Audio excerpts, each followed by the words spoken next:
Assalamualaikum warahmatullahi wabarakatuh.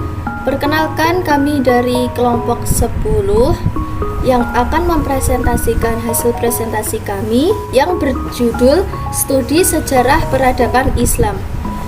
Yang terhormat kepada Ibu Dr. Mambaul Ngadimah MAG selaku dosen pengampu mata kuliah Metodologi Studi Islam dan teman-teman yang saya cintai dan saya sangat sayangi.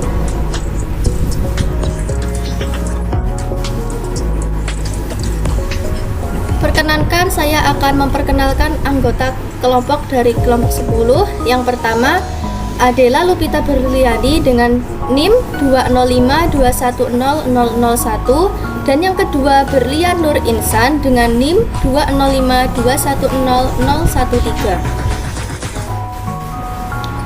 Saya akan menjelaskan pengertian studi peradaban Islam secara bahasa, istilah, dan menurut para ahli. Yang pertama, menurut bahasa. Secara bahasa, peradaban Islam adalah terjemahan dari kata bahasa Arab al-Hadharah al-Islamiyah. Kata Arab ini sering juga diterjemahkan ke dalam bahasa Indonesia dengan kebudayaan Islam. Dan yang kedua, menurut istilah. Sejarah peradaban Islam merupakan keterangan mengenai pertumbuhan dan perkembangan peradaban Islam dari satu waktu ke waktu lain sejak zaman lahirnya Islam sampai sekarang. Yang kedua, menurut para ahli. Yang pertama, menurut Arnold Toynbee dalam bukunya The Disintegration of Civilization dalam Theories of Society New York The Free Press 1965 halaman 1355 menyatakan peradaban adalah kebudayaan yang telah mencapai taraf perkembangan teknologi yang sudah lebih tinggi. Kedua, menurut Albino Small, menurutnya peradaban adalah kemampuan manusia dalam mengendalikan dorongan dasar kemanusiaannya untuk meningkatkan kualitas hidupnya.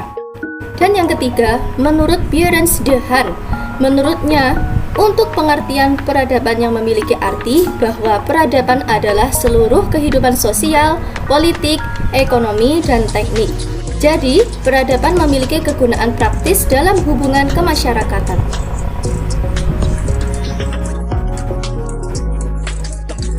Yang keempat, menurut Huntington.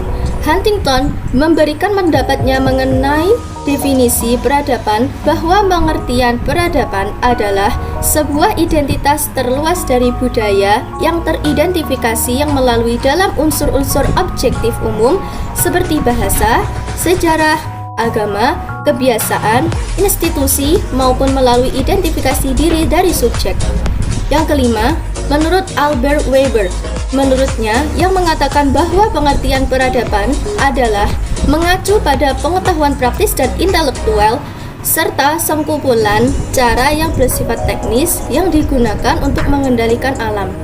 Adapun kebudayaan terdiri atas serangkaian nilai, prinsip, normatif, dan ide yang bersifat unik. Yang keenam, menurut Profesor Dr. Konjananingrat, peradaban adalah bagian-bagian yang halus dan indah seperti seni masyarakat yang telah maju dalam kebudayaan tertentu, berarti memiliki peradaban yang tinggi. Metode dalam mengkaji sejarah Islam. Heuristik adalah kegiatan mencari dan menemukan sumber yang diperlukan.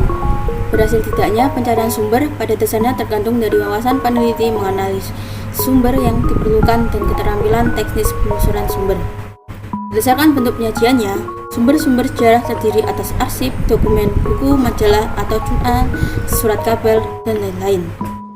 Agar pencarian sumber berlangsung secara efektif, ada dua unsur penunjang heuristik harus diperhatikan, yaitu: pertama, pencarian sumber harus berpedoman pada bibliografi kerja dan kerangka tulisan.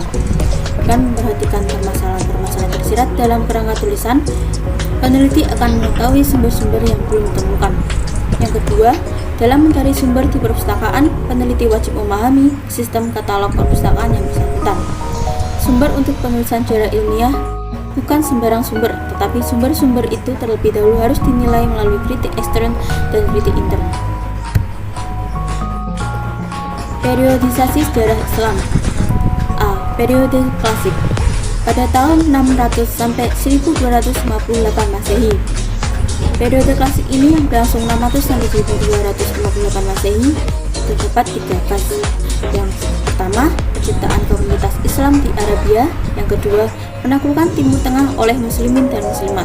Yang ketiga, nilai Islam merubah mayoritas Timur Tengah.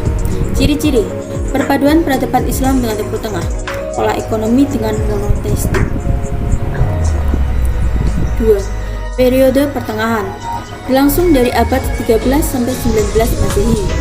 Ciri-ciri era penyebaran global masyarakat Islam. Islam menjadi agama masyarakat Asia Tengah dan Balkan. Interkasi nilai-nilai agama Islam dengan nilai-nilai masyarakat yang ada di sekitarnya maupun masyarakat setempat. Ketiga, periode modern berlangsung dari abad 18 Masehi sampai dengan sekarang. Ciri-ciri modernisasi dan transformasi masyarakat, Muslim kehancuran imperium Islam, kemunduran ekonomi, konflik internal keagamaan, kebangkitan peradaban dan ekonomi Eropa serta dominasi kulturnya dan lain sebagainya. Periode sejarah Islam, pendapat lainnya dan contohnya. Periode klasik. Perkembangan Islam dibagi menjadi 2 fase, yaitu fase ekspansi, integrasi, dan kemajuan pada tahun 650 sampai 1000 Masehi dan fase disintegrasi 1000 sampai 1250 Masehi.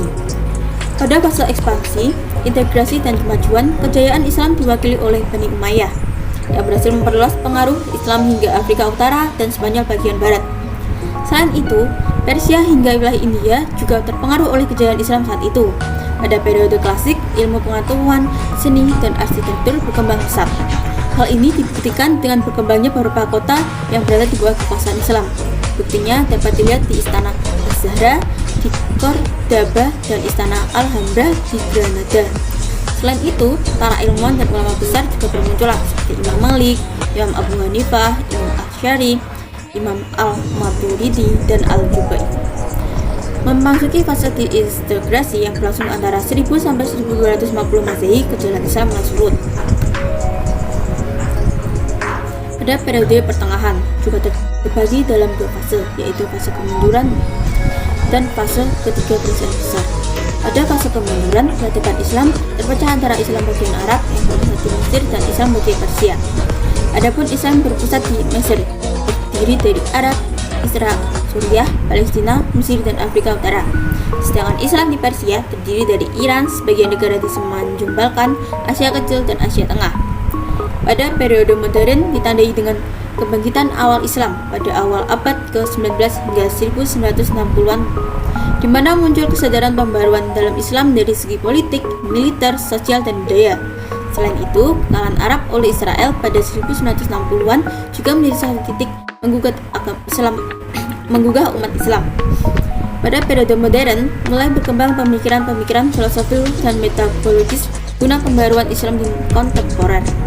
Ada banyak contoh periodisasi sejarah, misalkan zaman batu, zaman es, zaman logam, zaman praksara, zaman kerajaan Majapahit, Orde Baru, Orde Lama, Reformasi, Revolusi Prancis, Revolusi Industri, Revolusi Amerika, Perang Dunia I, Perang Dunia II, dan masih banyak lainnya. Sekian presentasi dari kami kelompok 10. Kami ucapkan terima kasih. Wassalamualaikum warahmatullahi wabarakatuh.